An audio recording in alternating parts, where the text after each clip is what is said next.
সে চেয়েছিল একটি সত্যিকারের প্রেমের কবিতা লিখতে। তার তো একটাই জীবন। মানুষের জীবনে প্রেমের চেয়ে নির্মল পিপাসার জল আর কি থাকতে পারে। সে আরো অনুভব করত প্রেমী কবিতার প্রাণ, তার শব্দ, তার ধ্বনি, তার মন্ত্র।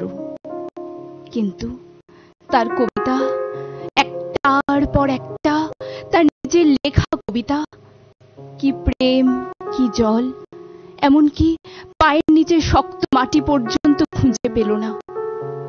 কবিতার জন্য তার দিবস রজনী জাগরণ, যা ছিল তার জীবনের কঠিনতম সত্য। প্রেম নয়, তাকে বারবার অপ্রেমের দারুণ আগুনে ছুঁড়ে দিয়ে বলতো, এখানেই তোর পরিশুদ্ধি। এই যে আগুনে মানুষের পৃথিবী, আগে তার খিদে মেটা।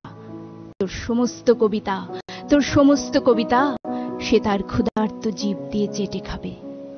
তুই মূর্খ, জীবনের পাঠ এখান থেকেই শুরু কর। দেখতে দেখতে তার কৈশোর গেল, তার যৌবন গেল। এখন তার মাথার সব চুল সাদা, হাতের 5 আঙ্গুলে মাঘের শীত। মাঝে মধ্যে রাত দুপুরে ঘুমোতে না পারার যন্ত্রণায় সে চিৎকার করে উঠত, আমি একটি প্রেমের কবিতা লিখতে চাই, মাত্র একটি প্রেমের কবিতা।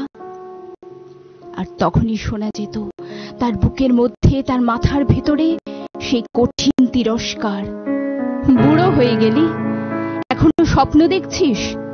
দেখ, ভালো করে চেয়ে দেখ, তোর সামনে এখন হলুদ হেমন্তের পৃথিবী। তারপর কি দেখছিস? ধান কাটা হয়ে গেছে, চাষিরা ঘরে ফিরে যাচ্ছে, কিন্তু তার মাঝখানে ও কে, ওরা কারা?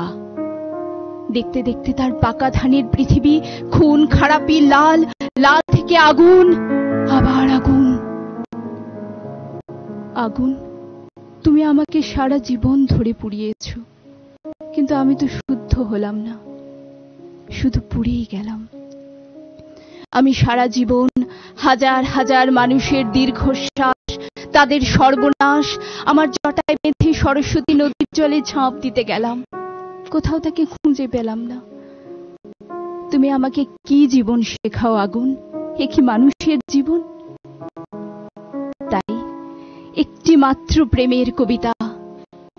কবিতা, তুমি 3 ভুবনের কোন অতলান্ত অপ্রেমের মধ্যে ঘুমিয়ে আছো? তুমি ঘুমাও, আর আমি জেগে থাকি আরেক আরম্ভের জন্য, মৃত্যুর মুখোমুখি। আমি জেগে থাকি, আমি জেগে থাকি।